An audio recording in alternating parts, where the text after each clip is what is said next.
ሰበር መረጃዎቹ በቀጠሉበት የመካከለኛው ምስራቅ ምሽቱን ደግሞ ዓለምን የወጠረ ሌላ ዜና ተወልዷል። ይሄውም በከፍተኛ ሁኔታ የአሜሪካ ነዳጅ የሚተላለፍበትን የሆርሙዝ የባህር ወሽመጥን ኢራን እዘጋለሁ በማለት በኢራን ፓርላማም እንዲዘጋ ውሳኔ መተላለፉን ተከትሎ አሜሪካ ይህ በኢራን ፓርላማ የተላለፈው ውሳኔ ተግባራዊ ሆኖ ያ የባህር ወሽመጥ ከተዘጋ ኢራን ራሷን እንዳጠፋች ተቆጠረው አውዳሚ እርምጃ ካሁን ደቂቃ ጀምሮ እንወስድባታለን ተፈጻሚ መሆኑን ካረጋገጠን ብላ ዝታለች።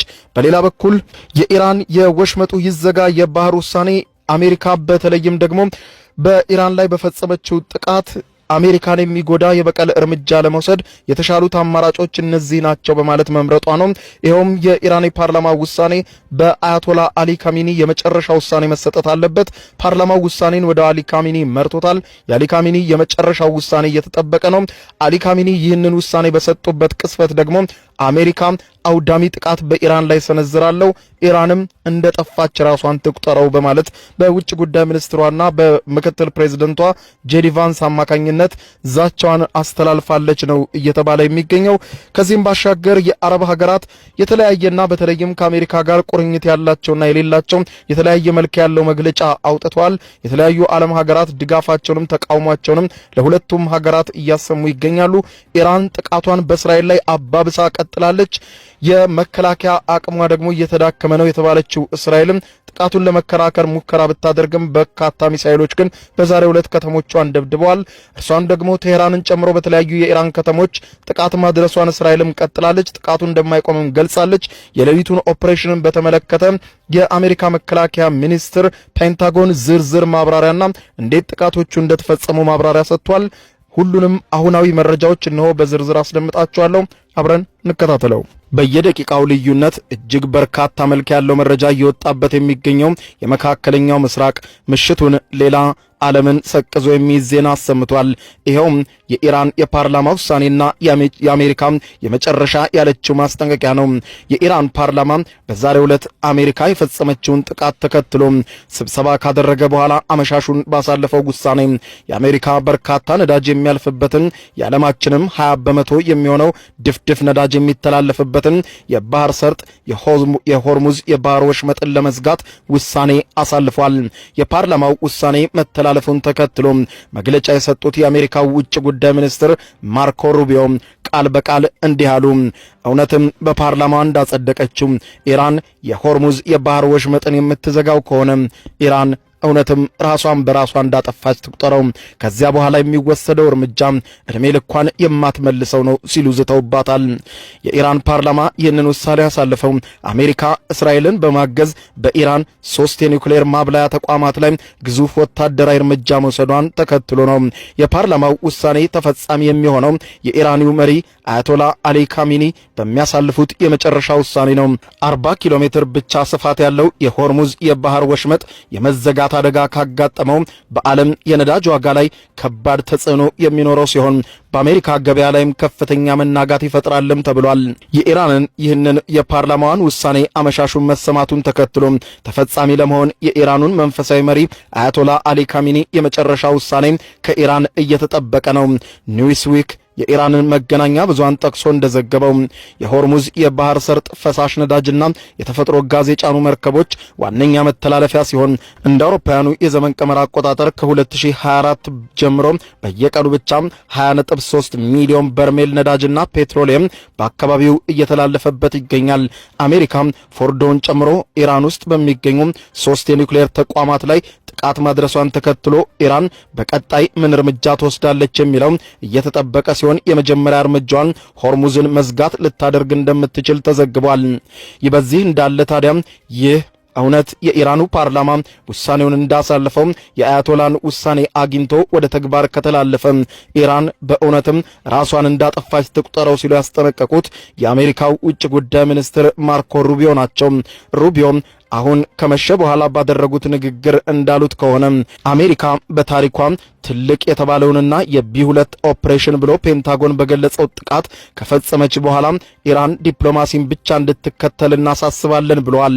ሩቢዮ አክለውም ኢራን ተጨማሪ እርምጃዎችን ለመውሰድ እስካልቋመጠችና ለአሜሪካ ላይ የሚደርስ ቀጥተኛም ሆነ ተዘዋዋሪ ጥቃት ለማድረስ ካልተንቀሳቀሰች በስተቀር በኢራን ላይ የምንወስደው ጥቃት አብቅቷል ብለዋል።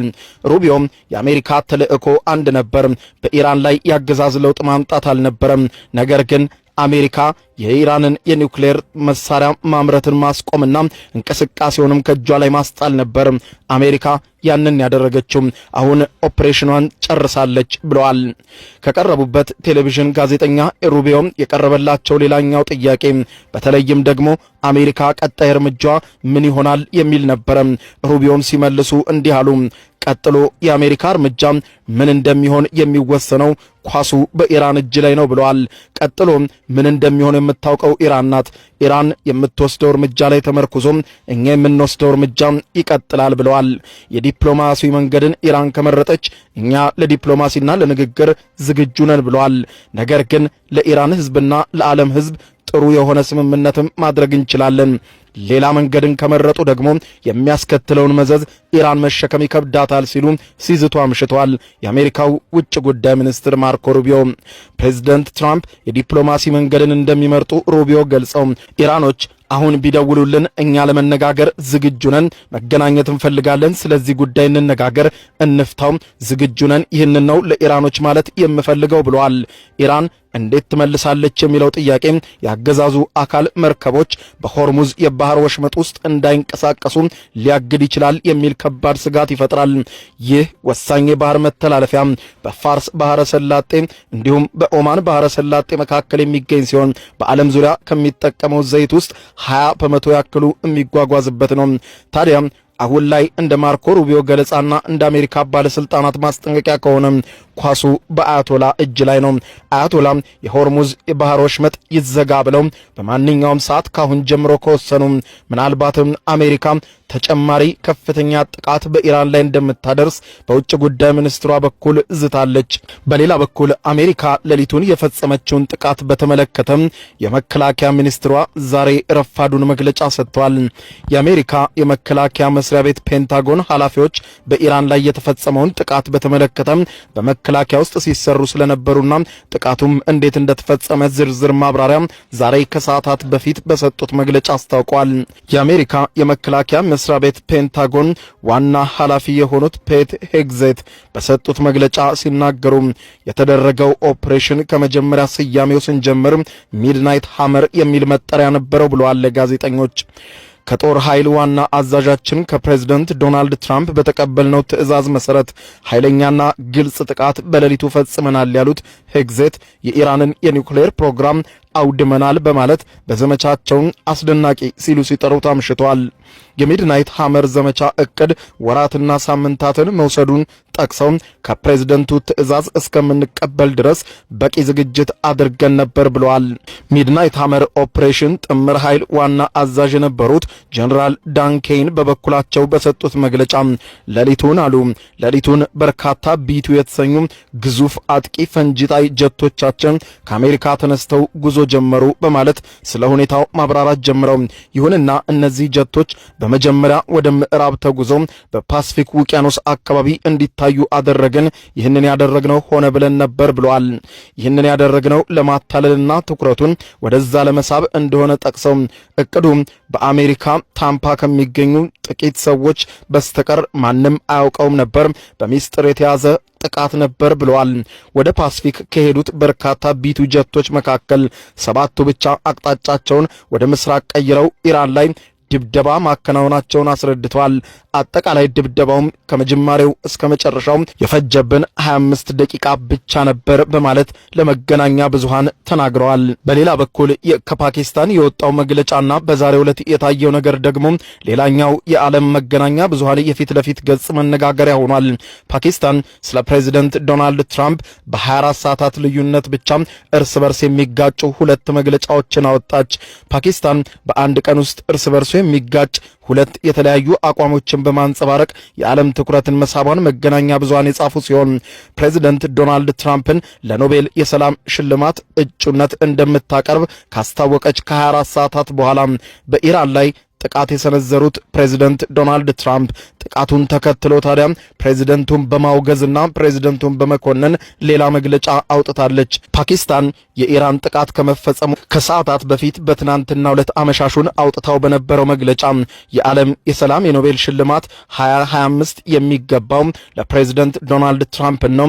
ስለዚህም ፓኪስታን እንደ ሀገር የሰላም እጩነት የዓለም ሽልማት የሚገባቸው በማለት ፓኪስታን እጩ የምታደርጋቸው ለሰላም የኖቤል ሽልማትም የምታቀርባቸው የአሜሪካውን ፕሬዝደንት ዶናልድ ትራምፕ ነው በማለት ገልጸው ትራምፕ የሰላም ሰው ናቸው ስትል አወድሳ ነበር። በማግስቱ ደግሞ የፓኪስታን ውጭ ጉዳይ ሚኒስትር ዛሬ ረፋዱን ባወጣው መግለጫ የአሜሪካ ጥቃት ፕሬዝደንት ዶናልድ ትራምፕ ውሳኔ ዓለም አቀፍ ሕግን የጣሰ በጣም አሳሳቢ የሚኮነንና ፕሬዝደንቱም ያልተገባ ያሉት ውሳኔ አሳልፈዋል በማለት የፕሬዝደንቱን ስም ጠቅሰው ኮንናለች። ፓኪስታን ይህንን ተከትሎም የፓኪስታኑ ጠቅላይ ሚኒስትር ሼህባዝ ሸሪፍ ለኢራኑ ፕሬዝደንት መስዑድ ፔዜሽኪያን በስልክ በመደወል የሀገራቸውን የኩነኔ መልእክት በቀጥታ እንዳስተላለፉላቸውም ተመልክቷል። ይህ በ24 ሰዓታት ውስጥ የታየው የፓኪስታን የአቋም ለውጥ ፓኪስታን በአንድ በኩል ከጎረቤቷ ኢራን ጋር ያላትን ግንኙነት ለማስጠበቅ በሌላ በኩል ደግሞ ከትራምፕ አስተዳደር ጋር ያላትን ወዳጅነት ላለማጣት የምታደርገው መጋጋጥ እንደሆነ በብዙዎች ዘንድ አስኮንኗታል። በሚሊዮን የሚቆጠሩ ፓኪስታናውያን የኢራንን ባንዲራ በመያዝ ፓኪስታን ዋና መዲና በእስላማባድ ግዙፍ የሆነ የተቃውሞ ሰልፍ ያደረጉ ሲሆን በዚህም ሰልፍ ላይ አሜሪካና እስራኤል እያደረጉ ያሉትን ጉዳይ በመኮነን ለኢራን ድጋፋቸውን ሲሰጡ ታይተዋል።